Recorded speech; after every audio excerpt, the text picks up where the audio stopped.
Bonjour à tous, bienvenue sur le plateau de Bonjour chez vous. Aujourd'hui, nous parlons de la paix divine qui est accessible, qui est disponible pour toi. Aujourd'hui, tu peux saisir cette paix, tu peux la vivre et l'expérimenter. Et j'en parle aujourd'hui avec Omer et Annabelle. Hello. Bonjour, Hello. bonjour. Vous allez bien? Je suis en paix. Je viens en paix. Ça fait longtemps que vous n'avez pas fait d'émission ensemble tous les deux, c'est vrai? On avait rétabli la vérité sur notre relation amicale totalement dans la paix.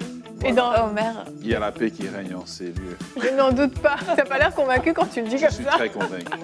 ne nourris pas cette fausse rumeur, Omer. En tout cas, on vient de la réactiver. Ça avait peut-être été oublié, mais ça a été réactivé maintenant. Omer et Annabelle et tout le monde s'aime sur ce plateau, bien entendu. Bien entendu. Omer, aujourd'hui, tu vas faire une rubrique Conseil du coach. Tu vas nous parler de la paix, même dans la tourmente, c'est ça? Oui, comment garder la paix malgré la tourmente. Je crois que c'est un sujet d'actualité. On n'a jamais plus autant eu de tourmente et plus autant eu besoin de la paix. Nous avons la paix que notre Seigneur Jésus-Christ nous offre. Alléluia, une paix parfaite. Et on en parle tout de suite en commençant avec la pensée du jour.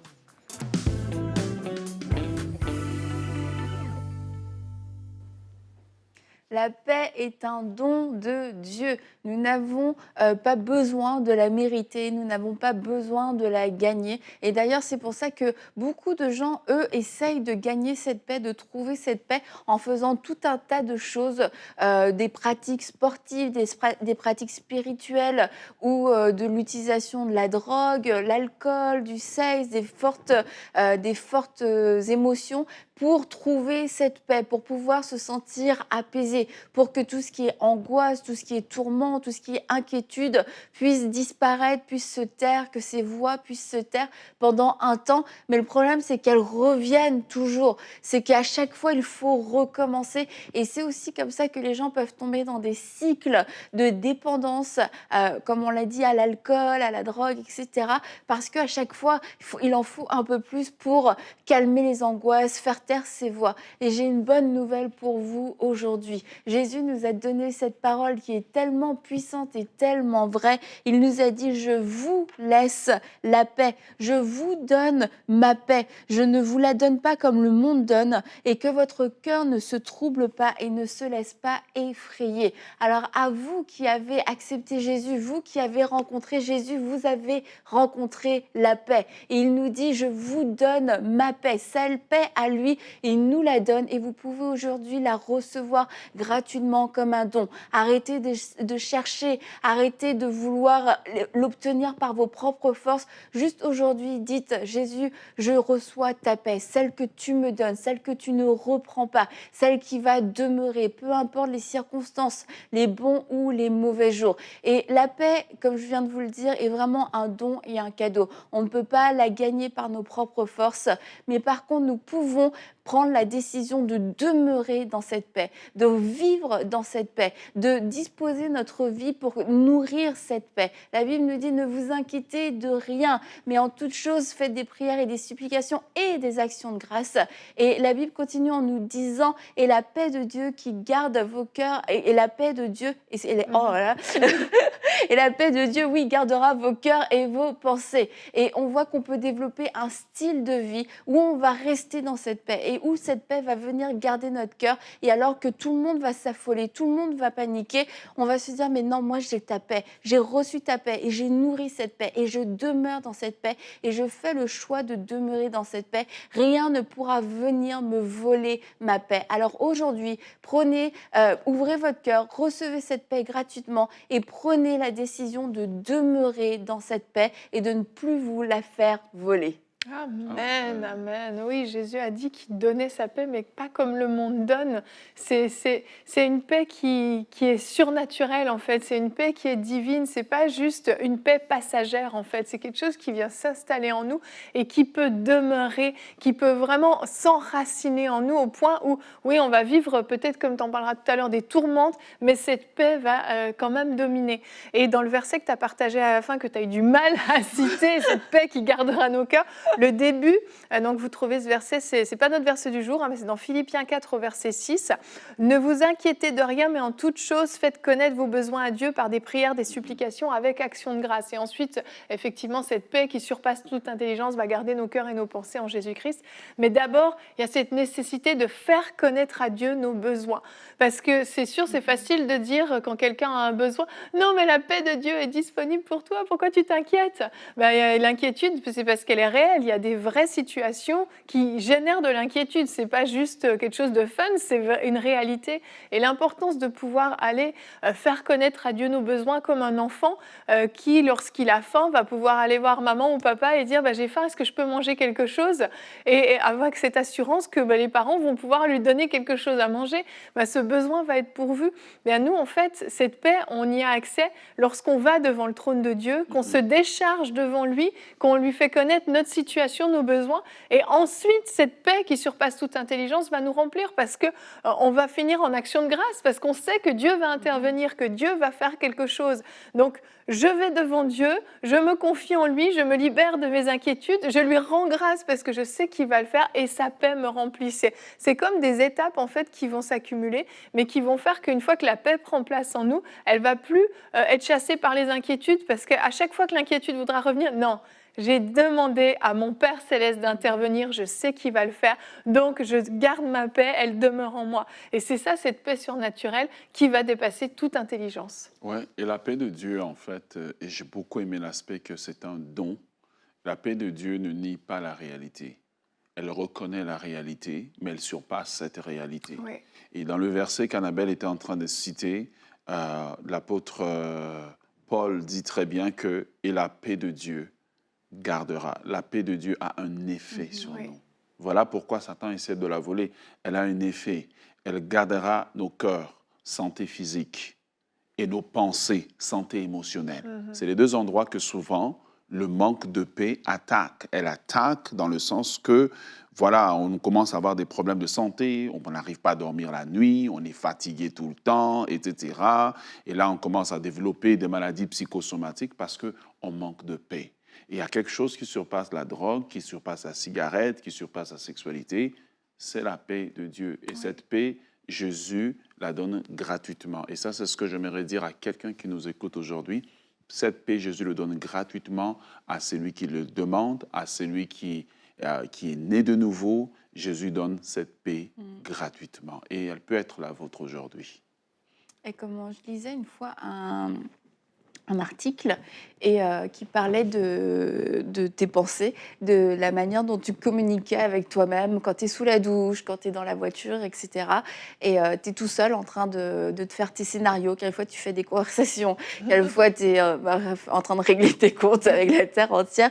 Et il disait, en fait, quel est le fruit de ces conversations internes que tu peux avoir? Et il disait qu'il y a énormément de gens qui souffrent d'anxiété, qui souffrent d'énervement chronique et qui ne vivent pas dans la paix à cause, même pas à cause des circonstances de leur vie, mais à cause de toute cette vie interne et tout ce qui sont en train de nourrir, toutes ces conversations, même des disputes imaginaires, des scénarios imaginaires provoquent de l'anxiété. Et tu sors de ta voiture, tu sais pas pourquoi, mais t'es remonté, mais en fait, c'est parce que tu as été passif, tu as laissé tout un tas de scénarios se dérouler et il faut reprendre le contrôle de nos pensées. Il faut se dire, OK, à quel moment je me suis fait voler ma paix? Et peut-être qu'on s'est fait voler notre paix, vraiment pas à cause de l'extérieur, mais on s'est fait voler notre paix, ça a commencé à l'intérieur avec ce que moi j'ai laissé se dérouler. Et je pense qu'il y a beaucoup de gens, vous vivez de cette façon-là, constamment vous êtes en train de vous faire des scénarios, constamment vous êtes en train de refaire les discussions, en train d'envisager des discussions, mais de la pire façon, et c'est ce qui provoque en vous de l'anxiété, c'est ce qui vient voler votre paix, et vous pouvez juste prendre autorité. Non, j'interdis à ces pensées de se développer. J'appelle toute pensée captive à l'obéissance de Christ. Je refuse de me faire voler ma paix et je veux maintenant développer des scénarios de paix, des scénarios de foi. Et ça peut sembler anodin parce qu'on a tous une vie intérieure, en fait, qu'on le veuille ou non, mais il faut en être conscient parce que sinon, c'est vraiment de là que peuvent naître toutes les graines d'anxiété, de peur, de panique, de disputes, de querelles qui viennent voler ou tuer notre paix. Ah, c'est super important ce que tu dis, puis je pense qu'en fait c'est même nouveau pour certains de se dire ah ben oui en fait j'ai des dialogues intérieurs réellement, je me fais des scénarios intérieurs parce que ça se fait tout seul en fait. Oui bah je sais pas, on est sous la douche et puis en fait nos pensées vagabondent ou même le soir avant de s'endormir ou oui dans la voiture ou on est en train de cuisiner, peu importe, et les pensées vont dans tous les sens et si on prend pas le temps de s'arrêter dessus, bah c'est vrai qu'on se fait vraiment voler notre paix. Ça va générer oui de l'inquiétude comme tu dis, ça peut générer des conflits imaginaires qui vont devenir réels, où on ressasse des vieilles choses passées. Et vraiment, je vous encourage à mettre en pratique ce qu'Annabelle a partagé et de pouvoir faire cet exercice d'être sage et d'être prudent et de veiller sur vos pensées, sur ces dialogues intérieurs, ces discours intérieurs qui se passent en vous, parce que ça a réellement un impact sur le monde réel. Ça ne reste pas juste dans le domaine des pensées, ça va s'activer dans le monde réel. Et oui, ça va se manifester. On peut devenir, comme tu dis, plus agressif, désagréable ou au contraire, tout à coup extrêmement stressé, alors qu'il ne s'est absolument rien passé, mais on a médité sur des choses qui ont eu un effet sur nous-mêmes. Je crois que le mot final que tu as dit, c'est celui qui était dans ma tête, méditer. C'est la raison pour laquelle le Seigneur a dit à Josué, avant que Josué n'aille prendre Jéricho. Et il avait peur. Le Seigneur dit que ce livre de la loi ne s'éloigne pas de ta bouche. Si nous prenions l'habitude de prendre le temps beaucoup plus avec Dieu, et j'en parlerai dans le conseil du coach, c'est là que, en fait, certaines choses, même inconsciemment, peuvent être défaites, en fait. Certaines pensées qui sont juste bombardées à nous peuvent être défaites. Et Dieu dit à Josué, ne crains pas, ne crains pas. Mais le secret, c'est médite. L'antidote, c'est de méditer. L'antidote, c'est de mettre autre chose en nous pour combattre ces choses ou pour les remplacer. Et malheureusement, dans le monde d'aujourd'hui, on se lève le matin, comme on s'est couché tard, on se lève tout juste et puis on se met à courir. Mais on oublie que nos pensées et tout ce que nous avons accumulé nous suivent en fait et n'attendent que les bonnes circonstances pour se déclencher. Et c'est quand nous apprenons à venir dans la présence de Dieu constamment que lui peut faire ce travail de sanctification au niveau de nos pensées. On pense souvent que sanctification au niveau de nos pensées, c'est des pensées de péché. Mais ce n'est pas nécessairement toujours des pensées de péché, c'est des pensées qui ne devraient pas être là, qui sont comme livrées, qui sont en train de nous attaquer sans qu'on se rende compte. Nos pensées ne vivotent pas seulement, nos pensées peuvent nous attaquer littéralement, attaquer notre santé, attaquer nos émotions et les distordre. Et là, on se retrouve à être d'une certaine manière qu'on ne devrait pas être. Et c'est là que l'importance de commencer la journée avec Dieu et d'avoir même des moments de pause dans la journée où on prend du temps de venir auprès du Père Céleste devient important. Amen, amen. On va rester avec toi, Omer. On va enchaîner avec notre rubrique Conseil du coach. Comment garder la paix de Dieu malgré la tourmente? J'aimerais commencer par affirmer que vous pouvez avoir la paix de Dieu malgré ce que vous vivez, malgré ce que vous traversez, parce que la paix ne s'achète pas, mais la paix est un don de Dieu. Et en ce moment ici, je prie que vous puissiez recevoir la douce paix de Dieu qui ne s'achète pas. Recevez ce don-là dans votre vie, recevez ce don dans votre cœur, même si vos circonstances n'ont pas encore changé. La paix de Dieu est votre partage aujourd'hui. Lorsqu'on compare la paix de Dieu versus la paix des hommes, il faut d'abord comprendre que les sources de nos pensées influencent beaucoup le type de paix ou notre état d'âme, si je peux le dire ainsi. Nos pensées viennent souvent des circonstances, de ce que nous regardons à la télé, de ce que nous écoutons à la radio, de différentes choses que nous avons autour de nous. Cela influence notre façon de penser et nos états émotionnels. Ensuite de cela, nos pensées peuvent aussi venir aussi de la manière dont nous sommes composés en tant qu'individus. Voilà pourquoi le psalmiste disait souvent à Dieu, tu sais de quoi je suis fait. Et la façon dont nous sommes, certaines personnes ont plus la tendance à être mélancoliques, dépressifs, etc. Mais j'aimerais vous dire que pour les différents types de personnalités que vous êtes, la paix de Dieu est disponible et la bonne nouvelle, c'est que la paix de Dieu peut fonctionner avec votre personnalité. Alors, j'aimerais vous dire aussi qu'il y a une autre source qui nous influence beaucoup, ce sont aussi le type de pensée. Et vous allez remarquer que je ne parle pas de circonstances, parce que nous pouvons tous les deux avoir les mêmes circonstances, mais ne pas réagir de la même manière. Alors, le diable peut aussi nous bombarder de certains types de pensées qui fait que nous sommes découragés, nous marchons toujours la tête basse. J'aimerais vous dire, si vous êtes bombardé en ce moment, la paix de Dieu va faire une invasion dans votre vie et un changement va se produire. Recevez la paix de Dieu. Amen. Et la dernière source la plus merveilleuse, c'est Dieu lui-même qui nous donne des pensées de joie, des pensées de paix, des pensées de prospérité, des pensées d'élévation. Et c'est ce que, dans le livre de Lamentation, le prophète disait que quand je pense à l'absinthe et au poison, voici ce que je vais rapasser dans mon cœur, Lamentation chapitre 3, que les bontés de l'Éternel, malgré tout ce qui va mal,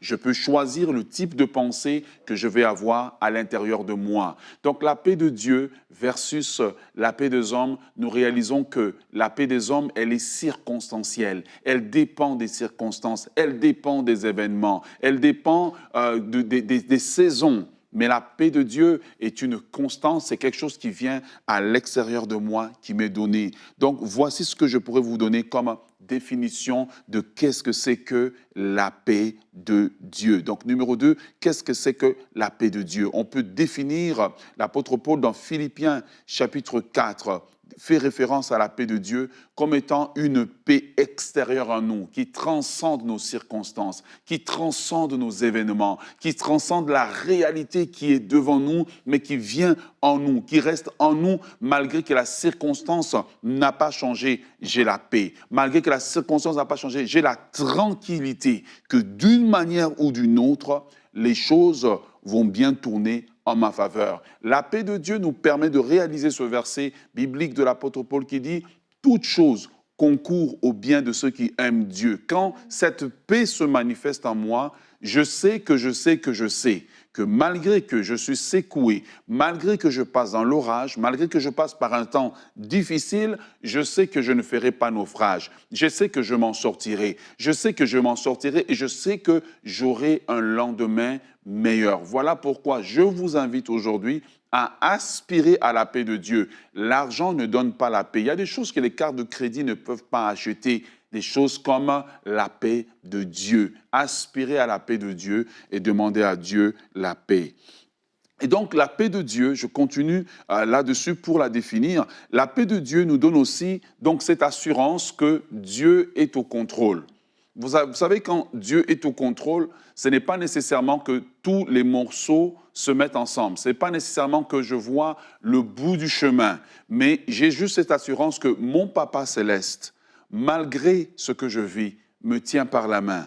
Malgré que j'ai été jeté dans un puits comme Joseph et a la capacité de me sortir de ce puits, malgré que je vis des injustices, a la capacité de tourner le mal en bien. C'est ça qui me donne la paix en fait. C'est l'assurance que Dieu travaille avec moi, l'assurance que Dieu travaille pour moi et l'assurance que Dieu va en avant et qu'il combat mes ennemis. Et d'après, c'est que le psalmiste dit que déjà, malgré le combat, ma tête s'élève au-dessus de mes adversaires. Recevez la paix de Dieu aujourd'hui. C'est cette paix de Dieu dont le psalmiste parle encore. Il dit que ceux qui pleurent, lorsqu'ils traversent la vallée de Baca, qui est la vallée de larmes, il la change en un lieu plein de sources, plein de bénédictions. C'est ça la paix de Dieu. La paix de Dieu, c'est cette assurance-là que malgré le chaos dans lequel je suis, la main de Dieu est en action pour moi. Et c'est ce que Dieu veut pour vous aujourd'hui, c'est ce que Dieu veut pour chacun d'entre nous, malgré les tourbillons, malgré les circonstances que nous traversons. Alors, maintenant, j'aimerais te parler pendant un moment de comment justement garder la paix malgré la tourmente. Et Annabelle l'a bien dit tout à l'heure, ce verset qu'elle citait, que Jésus a dit « Je vous donne ma paix, je vous laisse ma paix ». Remarquez que Jésus n'a pas laissé à ses disciples des armes, il ne leur a pas laissé des fusils, mais il leur a donné la paix, parce que la paix, elle est puissante, la paix, elle permet de nous garder. Et l'apôtre Paul, dans Philippiens chapitre 4, le verset 7, il disait que la paix de Dieu, lorsqu'elle vient dans notre vie, elle garde nos cœurs, santé physique. Elle garde nos pensées, santé émotionnelle. Ce sont les deux domaines qui font que les gens tombent souvent malades, développent des maladies psychosomatiques. Pourquoi? Parce que lorsque la peur, l'angoisse est là, elle attaque le corps physique, elle attaque la santé psychologique des gens et on voit les gens tomber littéralement. Mais aujourd'hui, en recevant la paix de Dieu, vous avez la capacité de vous relever et d'être fort malgré l'adversité, fort malgré les oppositions devant vous. Donc, ce n'est pas une question de circonstances, mais c'est une question de ce qui se passe en nous, malgré les circonstances autour de nous. Alors, comment justement garder la paix de Dieu malgré la tourmente? Numéro 1, j'aimerais vous inviter tout simplement, comme des enfants de Dieu, et je souligne le mot « enfant », comme des enfants de Dieu, à faire confiance à Dieu en faisant connaître à Dieu vos besoins. Quel est le besoin que vous avez? Souvent, nous avons un besoin, mais nous n'en parlons pas à Dieu parce que nous disons « oh, de toute façon, la situation ne va pas se résoudre, de toute façon c'est impossible », ça peut être un besoin d'argent, ça peut être un besoin au niveau de la santé, ça peut être un besoin au niveau relationnel. J'aimerais vous inviter simplement à vous approcher du trône de la grâce et à faire connaître vos besoins à Dieu. Tout simplement, comme un enfant dira à son papa « j'ai besoin des chaussures, j'ai besoin de manger », dites à votre Père Céleste de quoi vous avez besoin et votre Père Céleste qui est dans le secret, il vous entendra. Et j'aimerais surtout vous encourager, quand vous priez ce genre de prière, faites-le comme un enfant simplement. Vous n'êtes pas obligé de venir avec des formulaires, des formules compliquées, Jéhovah Jireh, Jéhovah Nissi, le Dieu assis sur son trône. Soyez simple. Père Céleste, en ce moment, je viens devant toi parce que j'ai besoin d'argent, mon compte de banque est vide. Seigneur, je sais que tu es mon pourvoyeur. Dites à Dieu ce qu'il est pour vous et Dieu saura déjà. Voici la première étape pour avoir la paix. La deuxième étape est celle sur laquelle j'insiste. S'il vous plaît, faites connaître à Dieu comment vous vous sentez, votre état mental et votre état émotionnel. C'est très important pour que le Saint-Esprit traite avec les émotions. Souvent, ce n'est pas ce qui nous arrive, c'est notre état émotionnel, notre état psychologique. Et quand vous faites simplement connaître à Dieu vos besoins au niveau de ce que vous avez, ben oui, vous pouvez avoir ce que vous avez, mais la paix n'est pas là. Là, maintenant, vous avez peur de perdre, vous avez peur de ceci, peur de cela. Mais c'est important de dire à Dieu comment vous vous sentez et de présenter vos émotions à Dieu, présentez votre peur à Dieu, présentez votre angoisse à Dieu et dans la prière, dire à Dieu, Seigneur, j'ai peur et j'aimerais te remettre maintenant ma peur. Je te donne ma peur et je prends ta paix maintenant. Je te donne mon angoisse et je prends ta paix maintenant. Seigneur, j'ai tellement peur que je fais de l'insomnie. Je t'offre mon insomnie. Je dépose l'insomnie au pied de la croix et je reçois maintenant le sommeil de la paix qui vient de toi. Je dors, comme on dit, du sommeil du juste. Recevez le sommeil du juste maintenant. Alléluia. Si vous êtes au volant, gardez les yeux ouverts. Alléluia. Maintenant, à la troisième étape, il est important de confesser ce que la parole dit. Qu'est-ce que la parole dit au niveau du besoin que vous avez? L'apôtre Paul, dans le livre de Philippiens, fait une confession dans laquelle il dit « Et mon Dieu pourvoira à tous vos besoins ». Mais nous, chrétiens du 21e siècle, nous avons contextualisé en disant « Mon Dieu pourvoira à tous mes besoins ». Néhémie, alors qu'ils sont entourés des opposants, alors qu'ils bâtissent la muraille de Jérusalem, il dit « La paix de l'Éternel sera votre force ». Donc, vous devez trouver un verset que vous allez en fait déclarer, mais de façon régulière. Moi, je dis toujours, c'est une posologie médicale. Ça veut dire que vous déclarez ce verset régulièrement jusqu'à ce qu'il fasse effet en en vous. Le matin, le midi, le soir. Le matin, le midi, le soir. Vous déclarez ce verset sur vous. La paix de Dieu qui surpasse toute autre paix possède mes pensées, contrôle mes émotions, contrôle ma façon de réfléchir. Pourquoi? Parce que lorsque vous déclarez la parole, cette parole aura l'effet de venir et commencer à combattre justement les pensées que les circonstances vous ont bombardées, les pensées que la façon dont vous êtes composé comme individu. Il y a des gens qui ont peur facilement, va venir régler cela et les pensées que le diable a injectées en vous seront combattues par la parole. En fait, c'est là que nous appliquons le fameux « il est écrit » de Jésus. Qu'est-ce que la parole dit sur vos circonstances? Ne vous fiez pas à vos émotions, mais déclarez juste de façon très sèche ce que la parole dit. La parole dit qu'à la montagne de l'Éternel, il sera pourvu. Merci Seigneur parce que tu pourvois à mes besoins. Déclarez ce que la parole déclare et remerciez Dieu pour cela. Ensuite de cela, numéro 4, demandez à Dieu la paix. Seigneur, je te demande de me donner la paix, malgré que je ne sais pas comment est-ce que j'aurai mon argent de transport, malgré que je ne sais pas. Demandez à Dieu de vous donner la paix. Une fois que vous avez demandé, remerciez Dieu jusqu'à ce que la paix commence à se manifester.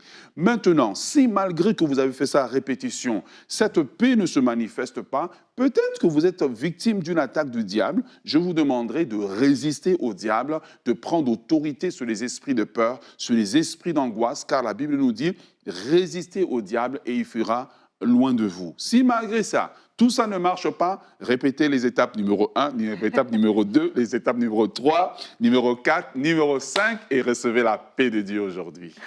Amen, amen. Et il nous reste 2 petites minutes. Est-ce que tu veux bien prier? Parce que les gens, je pense, ont besoin d'expérimenter cette paix surnaturelle. Certainement. Père Céleste, nous bénissons ton nom parce que tu es un Dieu merveilleux, parce que nous te connaissons comme le Dieu qui nous aime. Tu nous aimes, Seigneur, malgré nos circonstances difficiles que nous traversons. Tu nous aimes lorsque, Seigneur Dieu, notre foi est faible et que nous avons l'impression que, comme Pierre, si nous sommes sortis de cette barque pour te suivre, nous allons couler. Tu nous aimes toujours. Tu ne nous juges pas. Et j'aimerais aujourd'hui présenter ceux qui n'ont pas la paix. Qui n'ont pas la paix dans leurs relations, qui n'ont pas la paix dans leur famille, qui n'ont pas la paix, Seigneur Dieu, au niveau de leur travail, qui ont des angoisses, des maux de ventre, des maux de tête, qui ne parviennent pas à dormir la nuit. Je prie alors qu'ils sont en train de nous suivre en ce moment, que la paix de Dieu, qui surpasse toute autre paix, commence à pénétrer à leur vie, commence à envahir leur vie, leurs émotions, leurs pensées, leurs désirs, leur façon de réfléchir. Et je voudrais prier particulièrement que tu puisses guérir, Seigneur Dieu, le système par lequel ils réfléchissent. Plusieurs réfléchissent dans un système de défaite, alors qu'à la croix, tu leur as donné la victoire. Plusieurs réfléchissent dans un système, Seigneur Dieu, dans lequel ils ne voient pas un lendemain meilleur. Que ta main puisse pénétrer. Et je prie alors qu'ils sont en train de prier avec nous en ce moment, que différents versets liés à leurs circonstances puissent commencer à émerger dans leurs pensées. Et alors que ces versets sont en train d'émerger maintenant, qu'ils puissent déclarer ce que la parole déclare. Que la paix de Dieu soit votre partage dans le nom de Jésus-Christ. Amen. Amen. Merci, Omer. Merci pour cette belle émission. Je crois que vous ressentez la paix de Dieu dans vos demeures, que vous l'expérimentez réellement et surtout qu'elle va rester en vous. On se retrouve demain. Je voulais vous donner mon verset du jour à la fin, donc je vais vous le donner tout de suite. C'est dans 2 Thessaloniciens au chapitre 3 et au verset 16. C'est notre prière pour vous. Que le Seigneur de la paix vous donne lui-même la paix en tout temps et de toute manière. Que le Seigneur soit avec vous tous. Quel merveilleux mot de fin. Demain, notre thème sera « Que dois-je sacrifier pour entrer dans ma destinée ?» Nous allons parler de ce thème et nous aurons une rubrique couple et relations avec Nadine qui va nous parler de vivre son couple avec sa passion, comment on peut cumuler les deux sans que ça coûte trop au couple. On en parle demain. Merci d'avoir été avec nous. Que la paix de Dieu vous remplisse et bonjour chez vous.